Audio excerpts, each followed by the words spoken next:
Steven Spielberg. Yeah, he does. He's living in a bubble.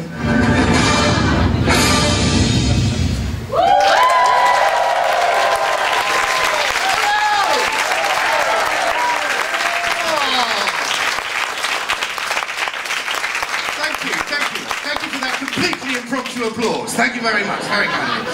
This is lovely. Wow, I genuinely get freaked out if more than 4 people turn up, so this is lovely. Thank you. This is 10 Films with my dad. This is a show about communication. It's about the fact that me and my dad, we never talked. We only ever watched films. But it's okay, there is a happy ending. It's not an hour of therapy. It's going to be okay. I think the main generational problem was, well, a generational one, because my dad, right, was born in 1941, where men were men. I was born in 1971, where men had long hair, wore flares, and got excited about fondue. It was also, of course, a time where men thought that Freddie Mercury was just a little bit flamboyant. Not my father, though. My father was a chief engineer in the Navy, and I think he's met many flamboyant men in his time. So he wasn't really fooled. So I think really the biggest fear that my dad, and this isn't a very popular thing to say, and please bear with me, but I think because when he was born and when I was born and my dad's upbringing, the main problem my father had, main issue he was worried about was when I was born was that I would grow up to be gay. I should tell you all now that I live in Brighton. I'm not psychic, I just pretty much know what people think when I say that I live in Brighton. Although statistically speaking, 1 in 4 of you will already have looked at what I'm wearing and gone, no. Not in that t-shirt, dear. So my father, right, was a chief engineer in the Navy, and he achieved this through 2 major goals. 1, by knowing absolutely everything there is to know about everything, and 2, by shouting a lot. Not in an aggressive kind of way, but basically he's staggeringly English, and therefore incredibly loud, in a way that only staggeringly English men can be. I remember when we went to America together, we were sat right at the back of the plane, where my father whispered into my ear, "Of course, the advantage of sitting at the back is, if we break up on takeoff, from here, we'll have the best view." It's never boring, travelling with my father. And you usually get to meet the air marshal, which could be fun. But my dad had a plan, and he had a 2-fold plan to ensure my masculinity. The first part was to make sure that I watched every single John Wayne film ever made, and the second was by buying me weapons. Seriously, dads did that kind of shit in the 70s. It was scary, right? Does anyone remember grifter bicycles? Do you remember grifter bicycles? They were terrible things. It's okay, sir, I will reference the 21st century in a minute. Grifter bicycles were basically like British BMXs. They were crap, right? They weighed a ton and they were brown. Because it was the 70s. Everything was brown in the 70s, wasn't it? Unless you were feeling particularly adventurous, and then it was beige. Don't know why I did that. Beige. We'll edit the bit out and post. So, the thing is, right, is that I wanted one of these. Chris Hardy, a kid from up the road from me, he got one, right? And I was so jealous. I really, really wanted one, right? But for my 5th birthday, I got a hunting knife and an air rifle. Seriously. Although the only thing I killed with the air rifle was the tree at the bottom of our garden. My dad set up a target on the tree and then filmed me on his Super 8 camera as I manfully popped away at the target, and 15 years later the tree died of lead poisoning. Mother accused me. I said, well, it wasn't my fault. Dad made me do it. At which point Dad, like some bizarre JFK conspiracy theorist, produces the magic Super 8 film and says, no, here you can clearly see Aidan is shooting the tree. Look, the tree moves back and to the left. Back and to the left. Back and to the left. Thank God some of you have seen JFK. It's not going to be that bad. Right, so this... Oh, I didn't realise they did that. Right, so this is... all came to a head when I got the part of the Centurion in my school nativity play, because my dad was ecstatic, you see, because John Wayne had played the Centurion in the 1969 film, The Greatest Story Ever Told. Has anyone had the misfortune to sit through this film? If you have, you probably only woke up this morning. It's dreadful, right? It's 4 hours of turgid biblical epic. It's terribly bad. John Wayne appears only at the very end and has 1 line of dialogue. Here he is, the world's most convincing centurion. And he comes in, Jesus is on the cross, right? And he says, "Oh, truly, he is the Son of God." That's it. After 4 hours, right? And the thing is that, oh, legend has it, this is an old story, but legend has it, apparently after the first take, the director turned to him and said, "That was brilliant, John, that was brilliant. But what it needs more reverence. It needs more awe." Take two. Oh, truly he is the son. See, I didn't have a lot of dialogue either. I only had one line too, which was this. Search the village, collect the children. Probably not in a sub Hugh Grant kind of way. But the thing is, that wasn't good enough for my dad, so my dad changed it and coached me to do it like John Wayne. And he changed it to this. Well, get in that village and get me those kids. It's clearly a more innocent time. That's right. Has anyone not seen? So you okay, sir? Excellent. Has anyone not seen a John Wayne film? It's okay, don't worry, you can stick your hands up, it's fine, don't worry, I'm not going to like, right, leave. No, it's fine. Okay, just for the benefit of you guys, and for anyone else who wasn't brave enough to stick their hands up, right, okay, John Wayne's primary acting muscles were his shoulders, okay, which meant he would walk into a room like this. Right? And then shoot someone. That was it, that's all he did. Not in this film though, because that would be theologically dodgy. So, the thing is, my dad wanted me to walk like John Wayne. I was 5. I couldn't walk like John Wayne, I was walking like Norman Wisdom. They gave me a Centurion helmet that was so big it wobbled with my crap walk that when I arrived centre stage to deliver my line, it fell off my head, crashed to the floor, and I promptly burst into tears. Had to be carried out of the village hall by my dad going, "But he is the Son of God, Dad, he is! Which I'm sure we can all agree is certainly the butchest thing my dad was expecting me to do that day. And the result was that I never had to watch another John Wayne film again, so, you know, that's not bad going. And then, obviously, a few years later, Public Enemy told me he was a massive racist, so that was cool. Fight the Power, 1989, no one else? Brixton Academy? No? Fine, fuck you. I never liked that joke anyway, never have to do it again. Right, so, in celebration of my acting debut, I mean, I say in celebration, I think it was more the fact that, well, Mum left us alone for the afternoon and Dad didn't know what the hell to do. So my dad took me to the cinema. Now, I don't know if you remember what your first film was at the cinema. Probably a Disney film. A lot of people, it's a Disney film. Gentlemen not even there, it was a Disney film. Well, which Disney film was it? Bambi. Oh, you don't look old enough, but well done. Congratulations. Please give me the name of your plastic surgery. So, the thing is, though, it's usually a Disney film, right? Now, my dad, being obsessed with all things to do with the sea, and me being 5, the choice to him was obvious. He took me to see Jaws. You've all seen Jaws, yes? Brilliant film, Jaws, isn't it? Love Jaws, one of the best films ever made. My personal, I mean, there's many great scenes in Jaws. My own favourite scene, of course, is the scene in which the 5-year-old child is eaten by the shark.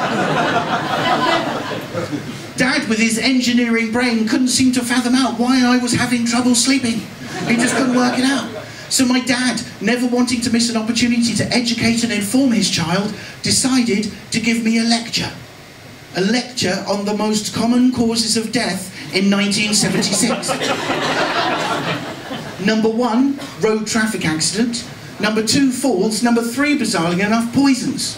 He then ends this lecture with the immortal sentence, "So you see, you're more likely to be run over by a bus on your way to school tomorrow morning. Sleep well." Now at this point, right, I wanted to show some clips, right? But I can't afford it. It costs a fortune in licensing to show clips. So I can't afford that, but what I can do rather, is that I have a passion for film, I have a video camera, I have some friends, and what? And I have a dog. What could possibly go wrong? He thinks he's Steven Spielberg. Yeah, he does. He's living in a bubble. He's like a What's he kid. doing? His mental state's denigrating. I don't like it when he cries, when you tell him stuff he doesn't like. That's the thing that gets me. That's why I don't want to do it. It's like kicking your name. Stamping a child. Yeah. Dude! Dun, dun, dun, dun, dun, dun, dun. It's the shark! See? He's just like a shark! He's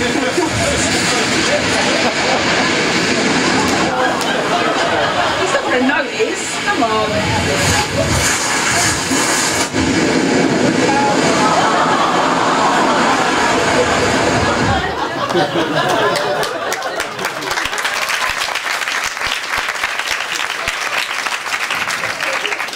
He's fine.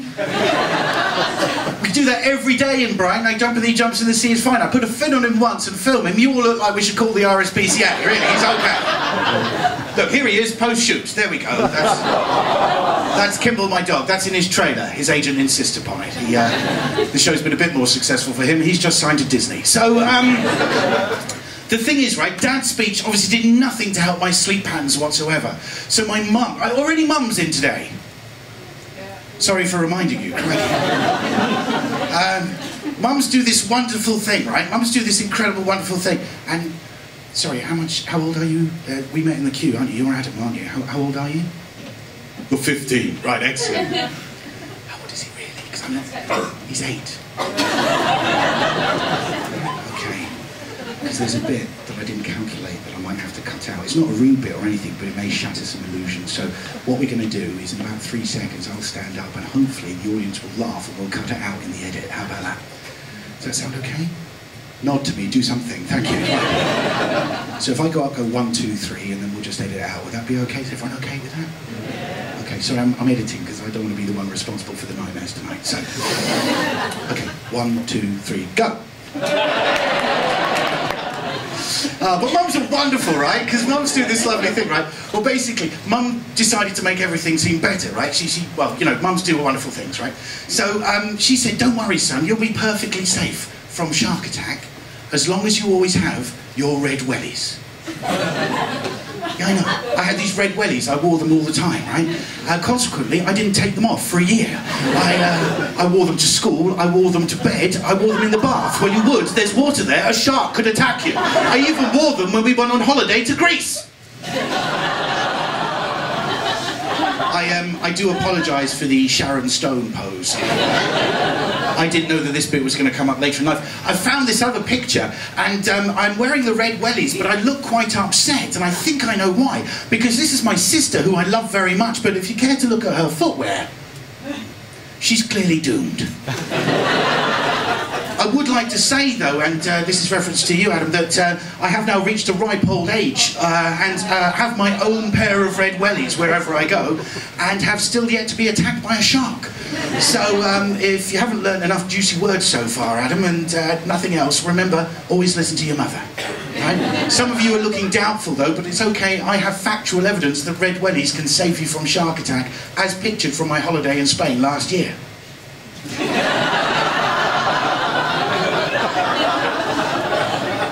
Genuine photo, that, genuine photo. So when I was coming to make this show, right, I said to my dad, I said, why is it, right, why is it that we only ever went to the cinema? Why is it this is all we ever did, right? And it turns out that that's all he ever did with his dad, right? So the first film that he saw with his dad, I've had to watch with my dad about 6,000 times, and it's this, Went the Day Well. Has anyone seen this film? If you do remember it, you're nodding there, sir. Don't give anything away. If anyone does remember it as I'm explaining it, please don't get anything away about it, because this film is amazing.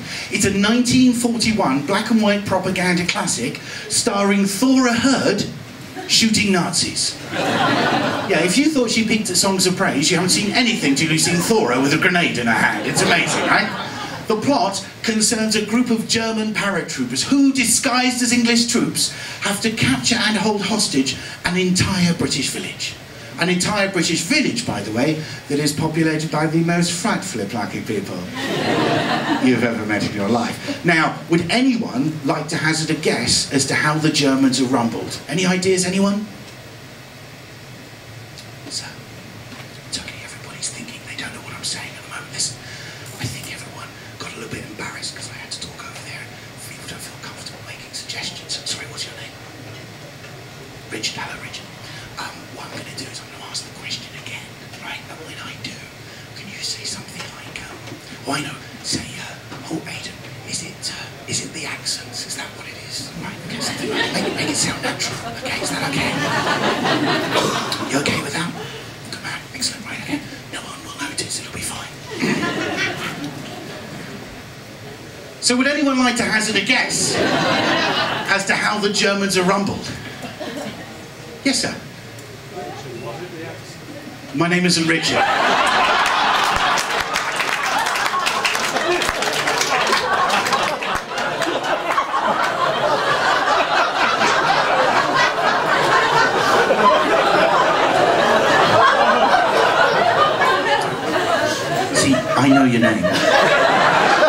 I was doing that to be polite.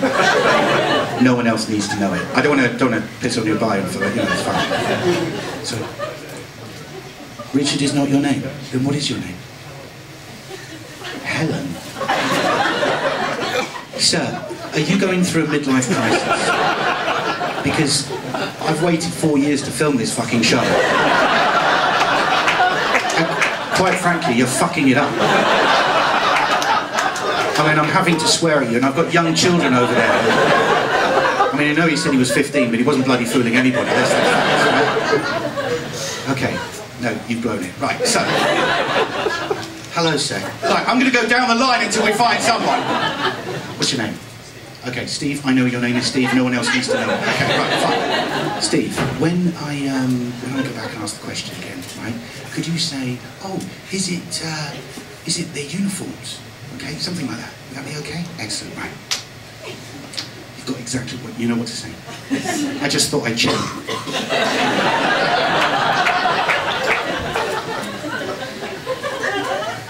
My mum's seeing this. Right. So would anyone like to hazard a guess as to how the Germans are rumbled? Anyone? Yes, mate. Was it the uniforms? No.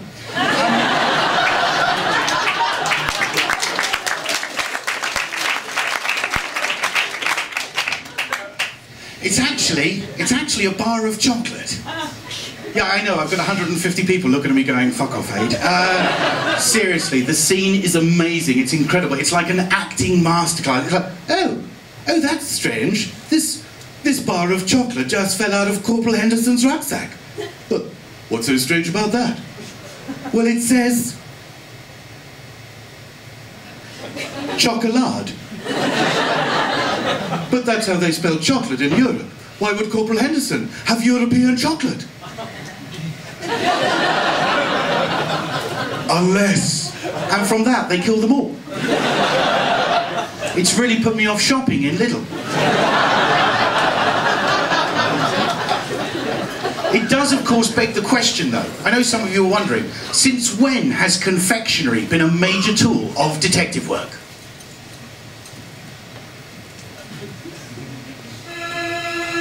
The reason why I've called you all here today is that I believe that one of you is a German spy.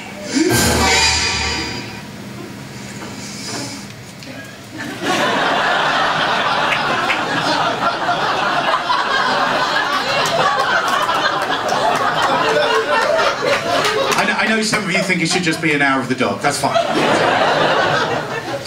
So the thing is, you think I would learn from my own experiences because, well, the thing is that I'm a parent now myself, right? I've got a little girl. Here she is. This is Rosie. That's my daughter. Now, give me a cheer if you've got kids. Yay! Okay, give me a cheer if you don't. Yay! Fuckers who've had sleep. So, the thing is, though, the parents here will agree with me, right? Okay, there comes a point in your child's life where if you have to watch one more animation, you're going to go mental, right? If I have to watch Frozen for the 6,000th time, I swear to God, when she goes, let it go, it's going to go out the fucking window, right? So when this film came on TV, the next film, right, came on TV, and I thought, well, I could show this to Rosie, because I was the same age as Rosie when I saw it with my dad. It would be absolutely fine to show Rosie. There wouldn't be any problem with showing her Raiders of the Lost Ark, yes? Yeah, it'd be fine, right? Have you any idea how many people get shot in the head in that film? More than none, it's too much for an 8-year-old, trust me, right? I was terrified. I mean, I even did that classic dad thing where I completely forgot about the melty face bit at the end. Right? It was fine. My wife came in and she said, she shouldn't be watching this. I said, no, it's okay. She went, melty face bit.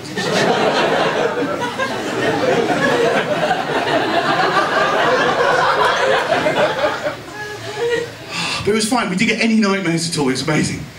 And everything was okay. Until 2 days later, I get called into school. Because during the lunch hour, Rosie has removed her belt.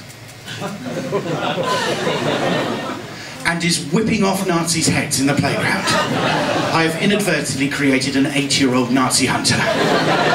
Which I think is actually quite a good thing. I don't have a problem with that at all. The school was a little bit dubious, especially as 2 weeks later they were doing a production of The Sound of Music. Some of you have jumped ahead, I can tell. I have never been more terrified in my entire life. I was so worried. Because Rosie was playing the little one, you know, the cute one? And I thought, well, this isn't going to work if, you know, the Germans burst in and she breaks out the 45s. But the school dealt with it brilliantly by cutting the Nazis out completely. Yeah. So at the end, it just became this rather turgid, boring love story. At the end, I said to Rosie, I said, did you enjoy that, Rosie? And she said, yes, I did, Daddy, but didn't you enjoy it? I said, yeah, it was okay. But it's a bit different from the film, because in the film, there are Nazis. Indiana Jones is in The Sound of Music, which, if you think about it, is probably the best film ever. So back to Dad, right? We didn't spend a lot of quality time together because Dad was out travelling around the world. If there was one thing that we did used to do together if he was in the country, we'd always do it, was Thursdays, BBC 2, 6 o'clock, Star Trek, right? And we loved it, right? We loved it for two reasons. We loved it because you always knew what you were going to get. You knew that Kirk would get into a fight. You knew that he would blow up a spaceship, with any luck, snog a green woman. We also loved it, right, okay, because at the beginning, well, basically my mum's a massive English freak, right? She's not a member of the EDL, so I point that out. She's just very keen on grammar, right? And at the beginning, Kirk famously says to boldly go, doesn't he, which is splitting an infinitive, apparently. So what Dad and I used to do was take turns going up to the TV set and turn the volume up really loud, just so that when he said it from the other side of the house, we could hear Mum lose it, going, oh, why don't they just go? Surely they could be bold when they get there. It's the little things that, you know? Family memories. So when the big movie came out, Star Trek the Motion Picture, Dad and I were ecstatic. We thought, well, this would be amazing, this would be fantastic. Big explosions, big spaceships, big green women. Has anyone seen Star Trek the Motion Picture? Yeah, that kind of muted response is the best it's ever had. It's appallingly bad, it's so dull, it goes on forever. When I went in, I was 8 years old. When I came out, I'd missed my first wedding. It's actually directed by the same man who directed The Sound of Music. Never before have I watched a sci-fi epic and prayed for the Von Trapp family to turn up. Oh, it's terrible. I mean, there were times we did try and do other things together. I remember once, does anyone remember a chap called Richard Noble? This was a guy, you remember him, sir? He was, yeah, Thrust 2, yeah. He was a guy, he broke the land speed record in 1983 by driving very fast in a straight line in Nevada, right? And in 1984, my dad won a competition for us to be driven around Brands Hatch by Richard Noble in a Ferrari.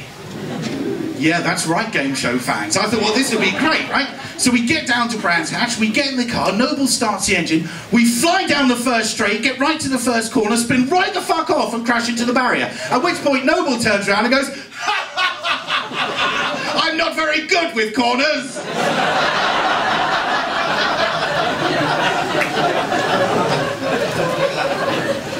It seemed safer to stick to films after that, really. I mean, one time Dad did take me abroad with him once. He took me to Lisbon, which is an amazing city. It's a beautiful city, right? And we spent the afternoon underneath the stern of a ship by the propeller, right?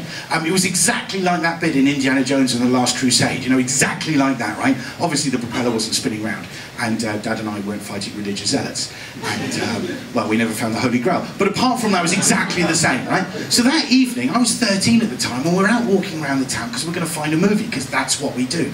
Now, when I was 13, I was interested in certain things that 13-year-old boys are interested in, and this one billboard, because in Lisbon they show films for years there, right? And there was this one billboard that caught my attention. It was I'll describe it for you. It was a rather attractive young lady, and she was wearing well, she was wearing hot pants and fishnet tights, and she sort of was covered with this sort of fetching man's waistcoat. It looked quite appealing, and I thought, well, how am I going to get my dad to go and see this film? Now, I apologise if there's any great fans of the English language or Shakespeare here, but in order for us to do this, I gave what I consider to be the best speech in the English language. Some of you are looking doubtful, I can see that, so I will recreate it for you. I do apologise. This bit does get a bit actory, but I think you'll find that it is worth it.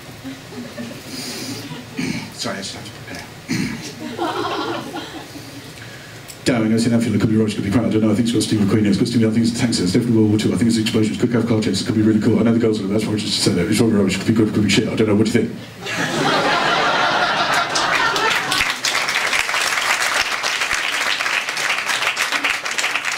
strangely, Dad wasn't very keen on watching Cabaret. So instead we saw this, Escape to Victory. Has anyone not seen Escape to Victory? Sorry, I need to see some hands, sorry. Hands over there, excellent. What's your name, sir? Tommy, hi Tommy, how you doing? Deep voice you got there, Tommy. There's a whale in the fourth going, Tommy's in. Tommy, you haven't seen it. Is the lady sitting next to you? Hello, madam. Is this, yeah? Sorry, you have, sorry, he nodded, she didn't. Okay, what's your name? Tash, hello Tash. Tommy and Tash. How long have you guys been, 2 years, oh excellent, right. Tash, have you seen Escape to Victory? Excellent. Right, what I'm going to do, for the benefit of you guys, and for other people who stuck their hands up, who haven't seen Escape to Victory, I'm going to explain the plot, right? At the end, all I ask is that you independently come up with a score out of 10. Would that be okay? Excellent, right. Escape to Victory stars Michael Caine as a former professional England footballer who is now a prisoner of war.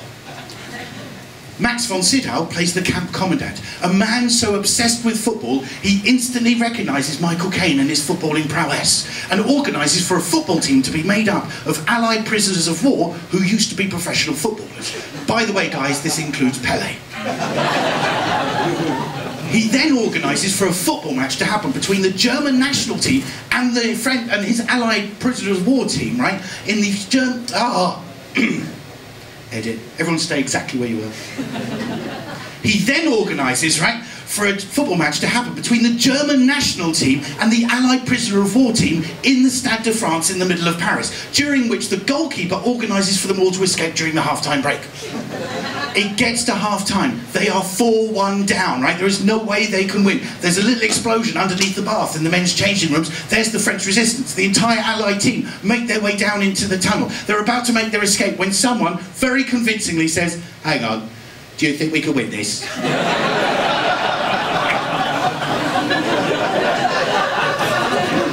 Because I bloody think we can. It's Michael Caine. I love Mike. Do we like Michael Caine? Yeah. Oh, I love Michael Caine. My favourite Michael Caine film at the moment, because it changes, it doesn't matter how rubbish they are. My favourite one at the moment is The Swarm, right? And it's because he plays, it's a 1976 Irwin Allen disaster movie where killer bees are attacking, right? And he plays an insect expert, and he says the best line in cinema history. He just says, I always knew we'd have a war with the insects. But I never thought it would be the bees.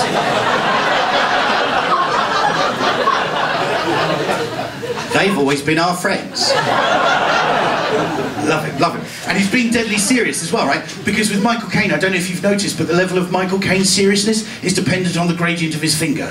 Has anyone seen that before? It's like any film, you just look and he goes, I'm telling you something, I'm really telling you something, I'm quite serious, I'm fucking livid. Right, so they go back onto the pitch, right? They score 1 goal, 2 goals, 3 goals. They've equalised the match. Oh my God, the French crowd are going ecstatic. They're going, victoire, victoire. The Germans are losing their propaganda war. It's going to be amazing. Oh my God, the Germans have got a penalty in the last seconds. Oh my God, what's going to happen? Franz Beckenbauer, very convincingly playing a German footballer, kicks the ball. And then all of a sudden the goalkeeper reaches. Is he going to save it? Tyson Tommy, is he going to save it? He saves it! Oh my God! The French crowd go absolutely mental. Storm the pitch, give all of their clothes to the Allied prisoners, including Pelé, and escort them all out through the main gate. Oh, I forgot to mention that the goalkeeper and mastermind of the escape plan is Sylvester Stallone. I'm not making this shit up. This film really happened. So, thank God I'd have to do that again. Tash, out of 10, how would you score that film? About an 8. Excellent, excellent. That's really good. Keep hold of this woman. What would you score it, Tom? A 10. Excellent, excellent. See, I think I know why it only got an 8 in your mind, though, Tash, right? Because I think I know. Because the things some of you were wondering, you said, yeah, okay, that was a great description, but how the hell does the Allied prisoner of war team, including Pelé, being led by Michael Caine, of all people, escape from occupied France?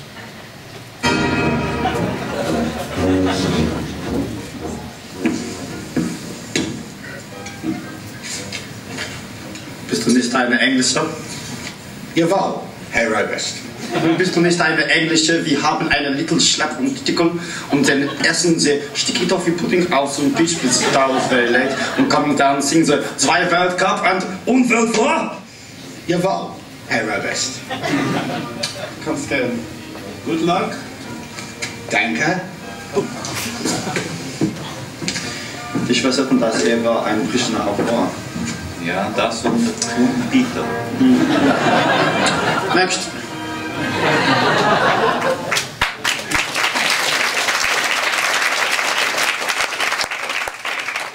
Okay, let's have some reality here. Okay, guys, really, Tash, really, what would you really score it? Really? Maybe about a 6. It's a bit lower, isn't it, Tommy? Still 10. Who scored football? Excellent. No, I know what you're thinking. Okay, it does sound a bit shit, doesn't it? Really, realistically, it does sound a bit shit, and it is, right?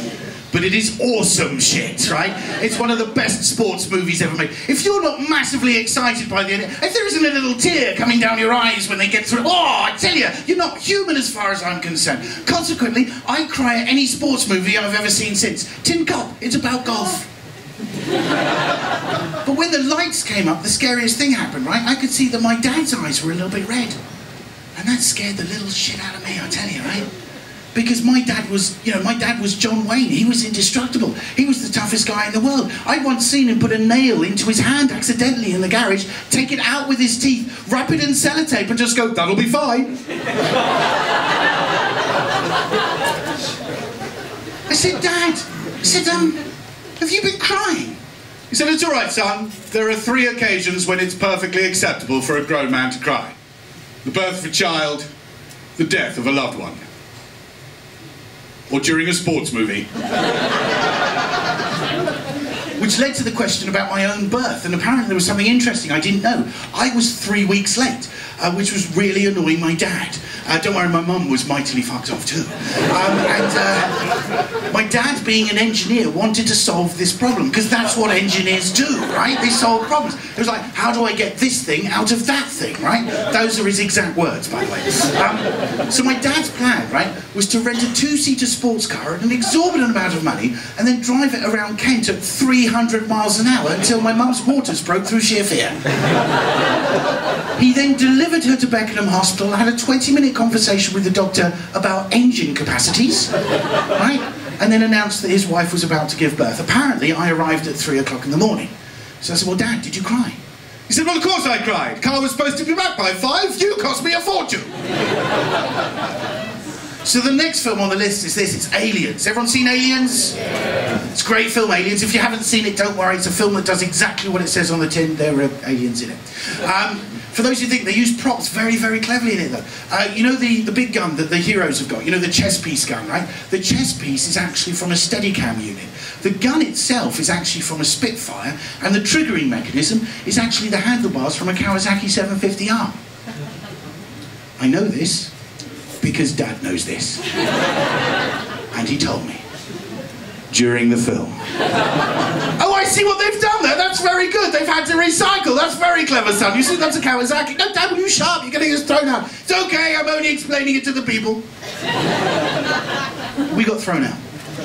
Because 27 minutes into Aliens, does anyone own the special edition? 46. So 27 minutes in, before they meet any of the nasties, they're going through the laboratory, right? It's all tense, it's all building up, right? And there's been a firefight, things are destroyed everywhere. And then they're walking along, right? And there in the background, just there, right? 27 minutes in, you just freeze frame it, you can see it's just there, right there, is a Tefal deep fat fryer. A Tefal deep fat fryer. Oh, it's there. Guess who spotted it? What is that? That is a Tefal deep fat fryer. What is this doing in space? This film is shit! Well, we got thrown out because my dad's attention to detail. There was no reason why the fryer should be there. I don't know, maybe in space no one fries. I don't understand, right? It's one grown-up piece, come on. And the thing is that we got thrown out because he couldn't he just couldn't fathom out why it was there. There's only one other time, well, one time I can remember, where my dad's attention to detail has failed him, right? And that was during my wedding. I should explain. I know, I'll give you a bit of backstory. I know from the moment I got up here, a lot of you realised that I was obviously once a bouncer. Thank you, madam. No, seriously, I was. I was a bouncer in a gay nightclub. It's where I met my wife. No, seriously, she worked there too, and as the only two straight people there, I fancied my chances. The wedding was amazing, right? We had 5 drag queens, 3 transsexuals, and several very nervous homophobic relatives. We had the wedding reception in the gay nightclub itself, the entrance of which was festooned with pictures of naked men. My great-aunt Edith, who was 84 at the time, and bear in mind that this was 10 years ago, still wants to go back. And if anybody has any kind of celebration coming up, may I be so bold as to suggest that you cannot do any better for your entertainment purposes than having a 6-foot Glaswegian Cher impersonator sing for you. If I could turn back time, if I could find a way. I still get nightmares. Not because of the singing, but because while that was going on, all I could hear was my dad at the back of the room going, Of course, the advantage of sitting at the back is from here, Cher looks really hot. So the next film on the list is this, it's Die Hard. Yeah. I like doing this. I go from the gay club, say Die Hard, all the guys go, yeah, we're fine now. We've got any fans of Die Hard in?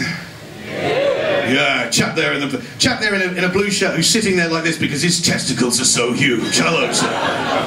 Absolutely right. Yeah, great pick. Oh God, picked the wrong one again. So, what's your name, sir? Mark. Hello, Mark. Hello, Mark. Mark, Die Hard is a manly film, is it not, Mark? Very much so. Very much so. Yes, sir. So, on a testosterone scale of 1 to 10, Mark. How would you rate Die Hard? 15. 15. It's very manly, isn't it? It's so manly, you have to shave it before you put it into the DVD player. Yeah. If you don't keep it shaved and under control and in its box properly, after 6 months it's got a full beard and has sired many other DVDs. It's that manly, isn't it? That's the censored version for Adam there. So I'm sure you'll agree with me, Mark, that Die Hard is in fact a gay love story. No? Okay, well, I'll explain for you, because everyone else is with me, but I'll let you know, right? Okay, let's look at the semiotics of the piece. Here you have a man in a vest, trapped in a building, desperate to come out. Outside is his lover, you know, the black guy, the cop, right? Who is impotent without him because he can't fire his weapon. It's only when Bruce accepts his homosexuality and comes out of the building that he's able... Look, I know this is bullshit, but this is my degree, right? Seriously, I've got a degree in script writing, which means I've spent most of my adult life being the manager of a pet store.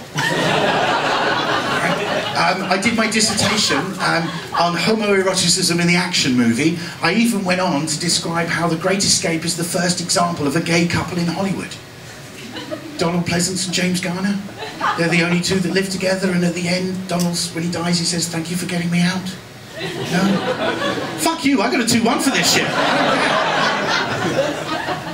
I do, though. I do have a degree in script writing, right? I had a fantastic time. I went to Bournemouth University. It's been totally pointless, because I still write, but nothing I write's ever going to get made. Hollywood just does remake upon remake upon remake, don't they? They even did a remake of a remake of a remake recently, when they recently remade Clash of the Titans. Did anybody see that piece of shit film? Oh, it was so bad. Even the trailer was bad. You know, like when you get a really good trailer, it really fires you up for a movie, doesn't it, right? I remember when Skyfall came out, it was, you know the number, 007, cool. I remember when Die Hard 2 came out, it was, they said lightning never strikes twice. Yay, same film as last time. The tagline for Clash of the Titans, and I shit you not, people, was this: Titans will clash. And most mornings I'm clearing out guinea pig poo. It doesn't seem fair, does it? It's my own fault, though, right? Because any uni students in the final year? Any uni students in? Yeah. Oh, speak. Sorry, I heard a voice over there. Chap over there. Hello. What's your name? Josh. Josh. Hi, Josh. Everyone say hello to Josh. Yeah. Josh, what are you studying, sir? Film. Oh, mate, come and talk to me afterwards about retail.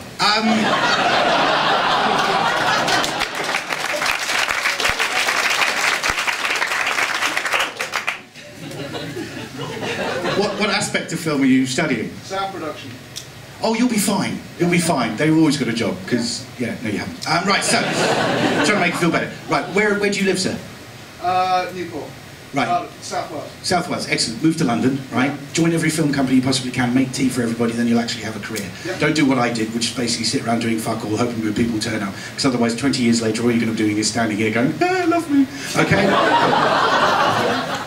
So the thing is that I screwed up, right? I screwed up on my degree because my final project, all I had to do was write a script, right? All I had to do was that's all I had to do was write a script, right? But it had to be historical. So the only remit, that was it, historical, right? Surely I could not screw this up, right? So I wrote a historical detective series. It was called Jesus P.I. Every week our Lord Jesus Christ would solve crimes. In a mysterious way.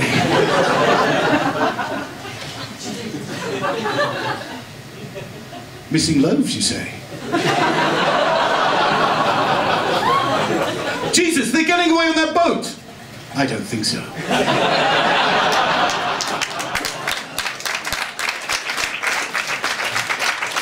I kind of fucked it up though because I killed him off at the end of the first episode, Josh, but I was pretty sure he'd make it back for the rest of the series. That's my favourite bit. I'm keeping it in. I like it. But the thing was, right, is that I wrote the dissertation just to annoy my dad, just to wind him up, right? It was silly because I was getting married and, you know. But the thing is like at university, you know, sometimes you're lucky, you meet the woman of your dreams, you get married, life goes on, right? So it was ages until I got to the cinema again with my dad, and when I did, it was to see this. It was to see Avatar. Has anyone not seen Avatar? Sir, you have not seen Avatar. And is this your good lady with you? It is your good lady, so I met you outside, right? Hello. Just in case one evening, guys, right, you're sitting there alone of an evening, you're a bit bored, fed up, right, okay? And, you know, you've run out of wine. And the announcer comes on TV and says, ladies and gentlemen, after the break, Avatar will be on. And you go, ooh, maybe we'll give it a try. Don't. This is what you do. You both leave the shop, leave the house immediately, run to the nearest shop, buy a tin of Quality Street. Take out the blue ones, remove the wrappers, place them over your eyes, and watch Dances with Wolves. For it is exactly the same film. It's just ridiculous. They must should have called it Dances with Smurfs. It's an appallingly bad film, right? It's so incredible. Do you guys know anything about chemistry at all? No, that's fine, because you know a damn sight more than James Cameron, right? Because this is an Oscar-nominated script, right? An Oscar-nominated script. I have a degree in script writing, working in a pet store. Oscar-nominated script, right? Oscar, pet store, not bitter. They're after a mineral in this film, right? The humans are after a mineral on this alien planet, and the name of the mineral in this Oscar-nominated script is unobtainium. Unobtainium. I have never been more angry in my entire life.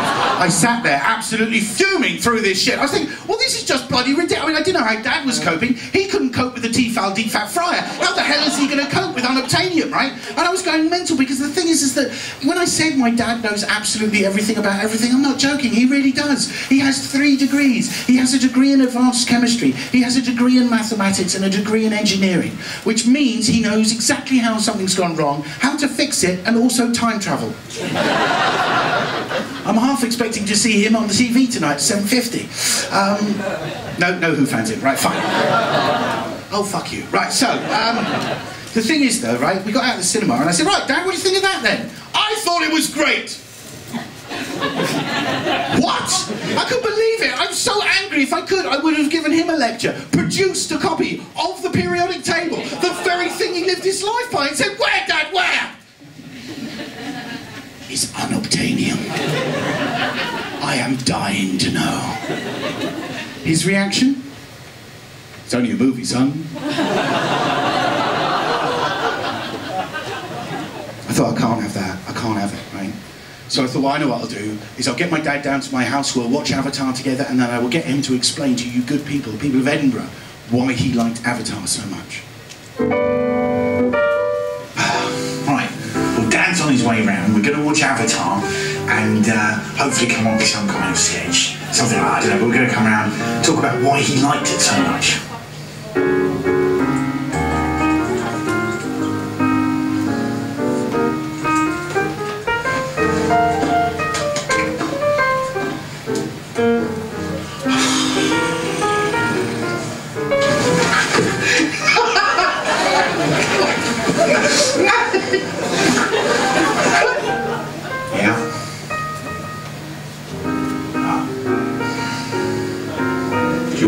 Tom?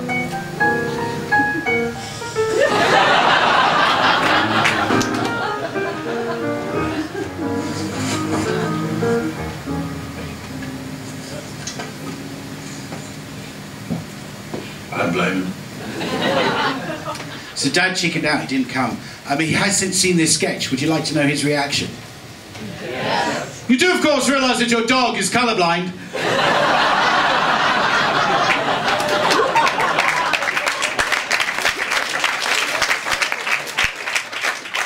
Will not be able to fully enjoy the glory of 3D. Thank you, Dad. Cheers, yeah. See, Dad chickened out because he's incredibly competitive, and I obviously had the upper hand over Unobtainium. There was no way that he was going to win that argument, right? No way at all, right?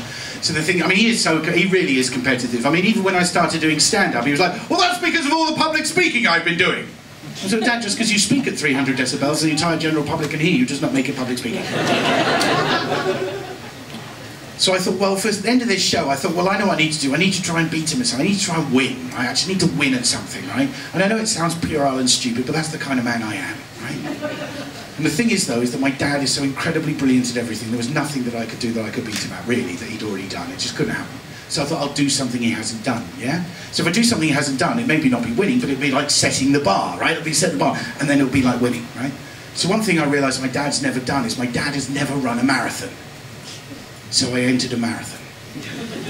How hard could it be? I entered the Brighton Marathon, which incidentally is still 26 miles, despite the Vegas showgirl outfits we have to wear. And I did no training whatsoever, by the way. No training whatsoever. The only thing I did was buy a decent pair of running shoes from the most enthusiastic French salesman I've ever met in my life. He just looked at me and went, I'm so jealous of you! Really? Why? He said, because as a beginner, every time you run, it will be better than the last. Not true, by the way. Now, this photo was taken of me at the 4-mile mark, right? 4-mile mark. As you can see, I've already been to the St. John's ambulance. If you're wondering what that weird lumpy thing is to the left of me, that's a woman in a giant rhino costume. About to overtake me, right? If you're wondering where everyone else is, right? I got to mile 10, and quite frankly, I couldn't see anyone in front of me or anyone behind me. Right? Okay, it was ridiculous. My hips sent me a rejection letter. They were just like, no, we've had enough now, we're going home. I got to mile 25 somehow, right, after a ridiculously long amount of time, and my entire body just said, stop. Just stop, Aidan, this is stupid, right? And then an assistant there said, no, keep going. Keep going, because there's a party going on at the end. There's an announcer there, and he'll call your name, and it will be like you'll have won, right? And that was enough for my fragile ego, so I thought, well, I'll keep going. Right? I mean, there were support vehicles right behind me, right? I mean, it's probably a guy with paddles trying to warm me up, you know what I mean? It's that thing. But I don't know, I'll keep going, right? And I got to the end, right, okay? And I could see the finishing line, and I mean, it was, bless their hearts, right? Because the thing was, is that my finishing time was 10 hours and 47 minutes, right? I said I was puerile, right? Now the thing is, as I approach the finishing line, I'm getting near the finish, and there's my dad. My dad is on the finish. I mean, the poor fucker, he must have been stood there for hours, right? But not only is he there, right? Not only is he there, he swear to God this is true, right? He is standing there with the Brighton Gay Men's Chorus. And they're all singing Super Trooper. He's always been a big fan of ABBA, what can I tell you, right? So you'd think that I would think that that was lovely, that my dad's made this effort to come and see me do this, but no, I'm a prick, right? So the thing is I think, well, no, I'll get forward, they'll call my name and I'll have won, right?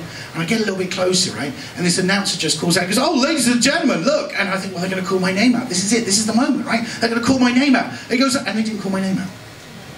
Because the support vehicle behind me was not a support vehicle. It was 3 Japanese students in a 20-foot replica of the bullet train raising money for tsunami relief. And they overtook me. I came dead last, right? And when that happened, I just realised how bloody stupid I've been. I mean, I'm a grown man. Why am I trying to compete with my own father? This is ridiculous, right? So I went up to Dad. I said, all right, Dad, what do you think then?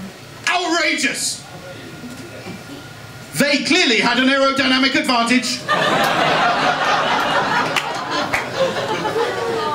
Because things have changed quite a bit between me and my dad, and that's because of the last film on the list, right? And the last film is my favourite film, and it's this. It's The Blues Brothers, right? I absolutely adore The Blues Brothers. If you haven't seen it, go and buy a copy. It is just the loveliest film in the world. It's brilliant. It's got comedy, it's got car chases, but it's got the blues in it. And I'd never heard music like this before when I saw this film, right? It came out in the very early 80s, was a complete flop. It became this sort of cult classic, and they showed it every Friday night at the Baker Street Odeon. And I was, you know, my dad took me to see it, and it blew me away completely. I'd never really heard this music. It was so lovely. And of course, it was Dad's favourite kind of music, so he knew all about it. So we had a big lecture afterwards about Muddy Waters, B.B. King, Robert Johnson, all these great blues artists. And at the end of the conversation, Dad turned to me and said, well, as you seem to like blues so much, Aidan, why don't we go to Chicago and listen to some blues? Wow. I thought, well, that would be amazing, right? So that was in 1986, yeah? So in 2001, we went. And that's my dad, right? That's the car he rented. Look at that. Oh, by the way, that's my younger, thinner cousin. That's the car he rented, a red Ford Mustang convertible. Look at that bad boy. We were going from Washington all the way through Chicago to Indianapolis because my dad is a massive Formula One fan and he wanted to see the Grand Prix there. So I was like, okay, we'll go. And we went on this road trip and we got lost on the way, right? We got lost on the way. Absolutely true. Lost in Baltimore. In the hood.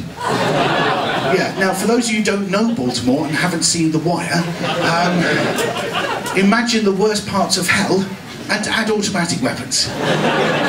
My father's genuine response to being stuck in this situation was a twofold response. The first part was to turn on the central locking.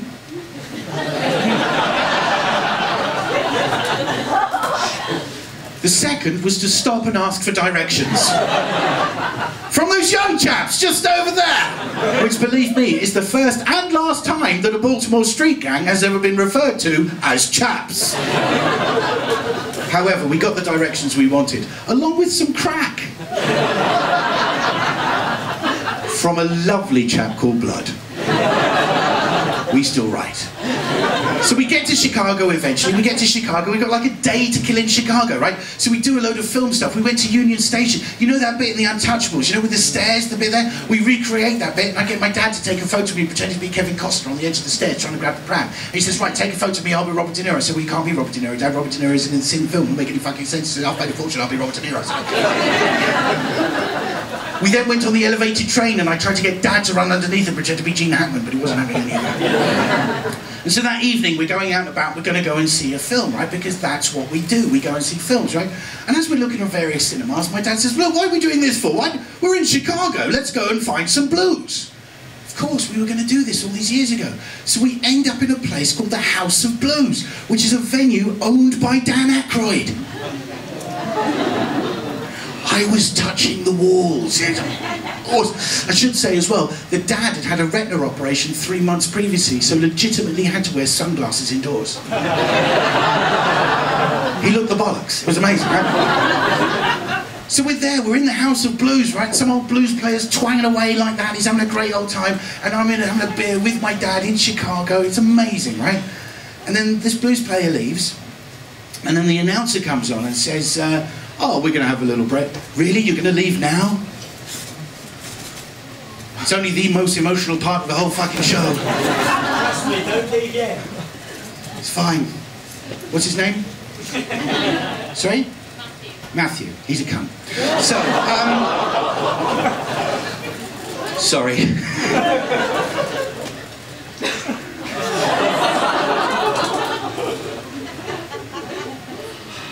I'm really sorry about that. I do apologise. Okay. So we're in the Chicago, we're in the bar, right? And this blues player's going. He leaves, right? And the announcer comes on and says, ladies and gentlemen, we're going to have a little break now, right? And when we come back, the Blues Brothers band will be here.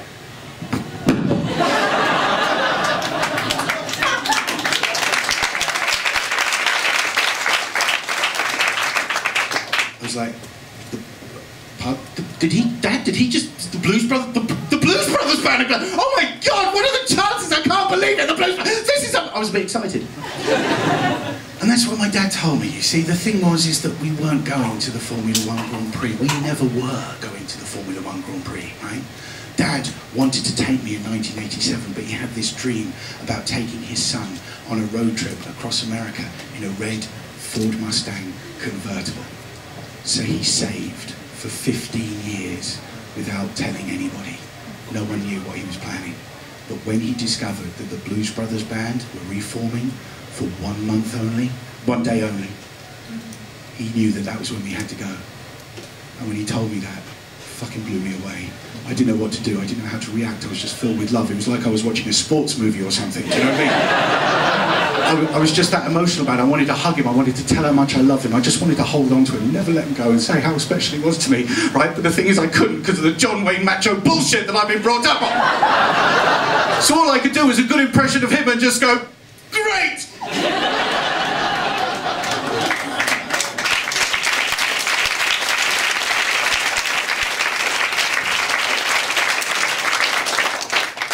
And I remember what happened next. His dad took his glasses off and he looked at me and he just said, I love you too.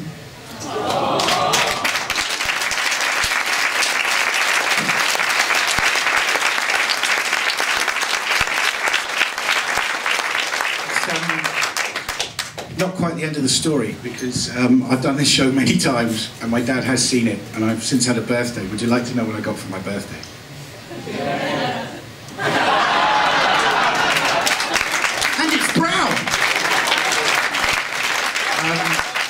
I guess the moral of the story is, and I do apologise for swearing so much, Matthew, I'm very sorry there, but I'm quite emotional about this bit. If there's someone that you haven't seen for a while, it could be your mum, your dad, your aunt, your uncle, someone you went to uni with, Josh, give them a call, maybe go and see a movie together. This has been 10 films with my dad, and it's been an honour. Thank you very much.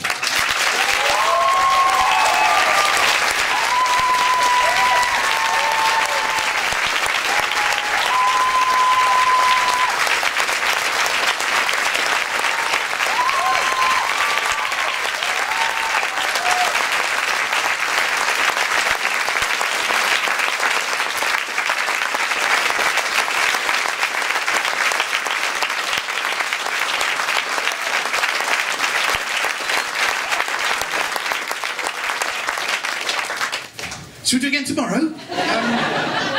Wow, that was, thank you so much. Sorry I got a bit sweary there, I really did get a bit too much into it. Listen, this has been part of the Free Fringe, this show that I've done. And, sorry, oh God, this is so gay.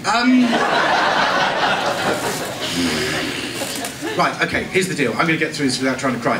This has been part of the Free Fringe. You've been absolutely fucking amazing. Usually at this point I do a really cute little speech about my daughter and ask you for money. I'm not going to ask you for money for me today, but during this Edinburgh Fringe, my hero Robin Williams died. And he's the reason why I got into comedy, and he's a fucking legend. And I had my own nervous breakdown 2 years ago, and it was fucking hell. And my wife and child made me get through it, which is amazing.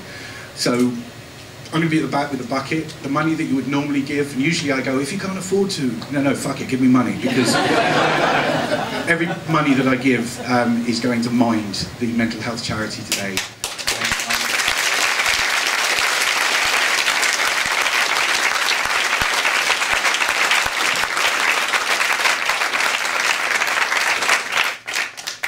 And I'd love to make a big donation in Mr. Williams' name. Thank you very much.